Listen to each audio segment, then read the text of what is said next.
Starting में हम देखते हैं कुकाकू अपने दो घाट को बोलती है, अभी चालू करो। तभी वो दोनों घाट पेडलिंग करते हैं। तभी कैनन में से सीलिंग टूटने लगती है। तभी कुकाकू बोलती है, यही मेरा सुपर फायरवर्क लॉन्च पैड है। तभी उर्यू बोलता है, ये कैसा मजाक है, हम इससे जाएंगे। मुझे पता है तुम एक फायरवर्क एक्सपर्ट हो। तभी कुकाकू उर्यू पर कुछ फेंकती है। तभी कुकाकू बोलती है, तुमने अपना हाथ इस पे रखना है और अपनी स्पिरिट एनर्जी को कंसंट्रेट करना है। तभी इचिको पूछता है, क्या कोई मुझे बताएगा स्पिरिट एनर्जी को कंसंट्रेट कैसे करते हैं? तो कुकाकू बोलती है, सब सोल रिपर्स को स्पिरिट एनर्जी कंट्रोल करना आता है, तुम्हें नहीं आता? तभी योरोइची कुकाकू को बोलता है, देखो ये एक सब्स्टिट्यूट सोल रिपर है और मैंने तुम्हें बताया था इसके बारे में। इसे स्पिरिट एनर्जी कंट्रोल करना नहीं आता है। तभी कुकाकू गांजू को बोलती है, इस बच्चे को दिखाओ कि स्पिरिट एनर्जी कैसे यूज़ करते हैं। तभी इचिको वो स्पिरिट बॉम्ब नहीं देता और बोलता है, मैं मरना पसंद करूँगा पर तुमसे नहीं सीखूँगा। तभी कुकाकू दोनों को मारती है और दोनों सॉरी बोलते हैं। तभी गांजू स्पिरिट एनर्जी को कंट्रोल करके बताता है और उसके आजू बाजू एक गोला बन जाता है। तो कुकाकू बोलती है, इसे कैनन बॉल बोलते हैं। और अब तुम सब सुनो ध्यान से। तुम सब सोच रहे हो कि खाली बैरियर ही सेरेटे को प्रोटेक्ट करता है, तो तुम गलत हो। ये इतना सिंपल नहीं है।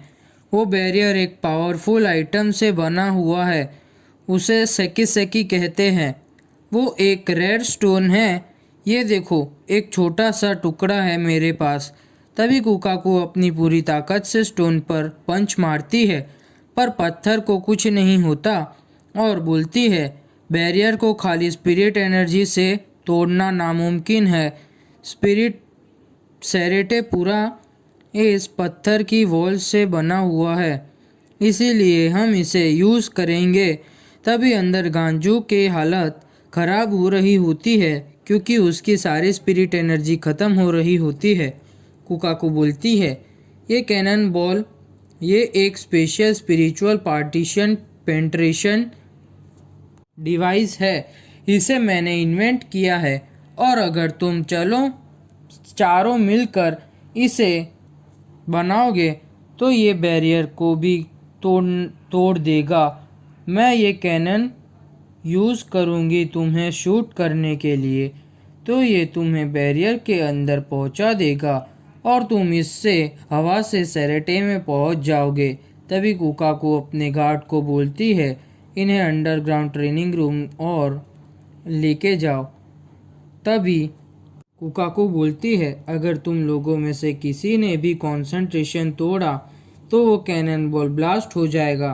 तभी गांजू अपनी बहन से पूछता है, क्यों तुम सच में इनकी हेल्प करना चाहती हो?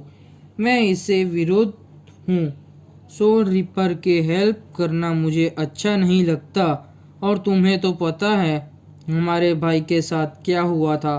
तभी कुकाकू गांजू को चुप करती है और बोलती है, मैंने तुम्हें मना किया है ये बात नहीं निकालनी है। अभी तुम जाओ और उनको अपना वीक चेहरा मत दिखाना। तभी नेक्स्ट सीन में हम देखते हैं रेंजी को। वो बोलता है, मैंने अपना लेफ्टिनेंट का बैज आज पहली बार पहना है। तभी दूसरा सोल रिपर बोलता है, हाँ तुम सही बोल रहे हो, मैंने भी ऐसे कपड़े और बैज पहली बार पहने हैं।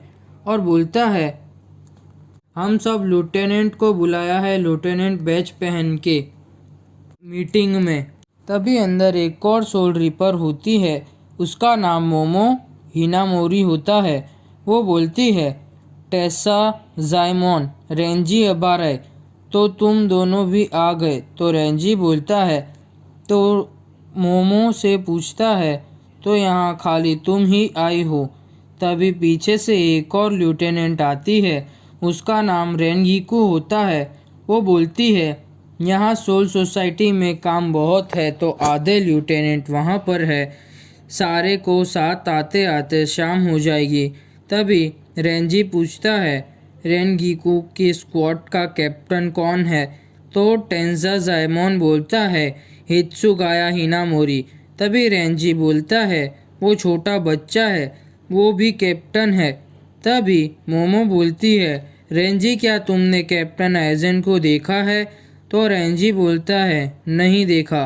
तभी मोमो बोलती है मुझे चिंता हो रही है, वो कुछ परेशान लग रहे हैं कुछ दिनों से। तभी रेंजी बोलता है चिंता करने की कोई बात नहीं है। तभी रेंजी को आइजेन की बात याद करता है। नेक्स्ट सीन में देखते हैं इचिगो ट्राई करता है अपनी स्पिरिट एनर्जी को कंट्रोल करने की, पर वो नहीं कर पाता। तो सब इचिगो को मोटिवेट करने की कोशिश करते हैं। नेक्स्ट सीन में हम देखते हैं कुकाकू को। वो बोलती है सॉरी ब्रदर, मैंने डिसाइड किया है कि मैं वो सोल रिपर की हेल्प करूँगी जो दूसरे सोल रिपर जैसा नहीं है, जैसे आपको मारा। अगर तुम अभी जिंदा होते और मुझे देखते मैं इस सोल रिपर की हेल्प ना करती तो आप मुझे डांटते। आप पूरी ज़िंदगी जो सोल रिपर से प्यार करता है और जो मरा भी सोल रिपर बनके। नेक्स्ट सीन में हम देखते हैं ओरिही में ट्राई करती है और उसका अच्छा बनता है सर्कल। फिर उर्यू ट्राई करता है और उसका पतला बनता है पर परफेक्ट बनता है। फिर चैड ट्राई करता है, चैड का थोड़ा प्रॉपर नहीं होता पर बहुत स्ट्रांग होता है। फिर लास्ट में इचिगो ट्राई करता है पर कर नहीं पाता और हुकाकू के गार्ड्स इचिगो को चिढ़ाते हैं तो इचिगो दोनों गार्ड्स को मारता है। तभी खाना तैयार हो जाता है। तभी सब खाना खाने जाते हैं इचिगो को छोड़ के, पर गांजू भी नहीं जाता और इचिगो ट्राई करता रहता है। तभी गांजू इचिगो से पूछता है क्या वो सोल रिपर तुम्हारे लिए बहुत इम्पोर्टेंट है? पर इचिगो कुछ नहीं बोलता। तभी गांजू बोलता है मैं समझ गया, तुम्हें उस पर प्यार किया होगा। तभी इचिगो बताता है कि मैंने कसम खाई थी, देखो उसने मुझे 2 बार बचाया है और मैंने बदले में उसे कुछ नहीं दिया। उसने मेरी जान बचाने के लिए खुद को मुसीबत में डाल दिया है, इसीलिए मैं उसे बचाना चाहता हूँ। तभी गांजू वो बॉल लेता है और इचिगो की हेल्प करता है कंसंट्रेट करने का। तभी इचिगो भी वो टेक्निक यूज़ करता है और इचिगो कर लेता है। इचिगो ट्राई करता है लेकिन उसका कंसंट्रेशन बिगड़ जाता है और वो स्पिरिट बॉम्ब ब्लास्ट हो जाता है। तभी ब्लास्ट होने लगता है, तभी वहाँ पहुँच जाते हैं लेकिन बॉम्ब ब्लास्ट हो जाता है और तभी कुकाकू इचिगो और गांजू को मारती है। नेक्स्ट सीन में हम देखते हैं सारे कैप्टन एक साथ होते हैं मीटिंग में। तभी स्क्वाड 1 का कैप्टन बोलता है तुमने रयोका को ख़त्म क्यों नहीं किया गिन इचिमारू? तभी गिन बोलता है मुझे लगा कि ये रयोका मर गया होगा पर बच गए सब। तभी सब कैप्टन आपस में बहस करने लगते हैं। तब स्क्वाड 1 के कैप्टन सबको शांत करवाते हैं और बोलते हैं अभी तुम अपनी गलती को कैसे सुधारोगे इचिमारू? तभी गिन बोलता है मैं कोई एक्सक्यूज़ नहीं देना चाहता, अगर आपको सज़ा देनी हो तो दे दो। तभी रेड अलर्ट रोका घुस आए हैं सेरेटे में, ऐसा सुनाई देता है। तभी एपिसोड ख़त्म।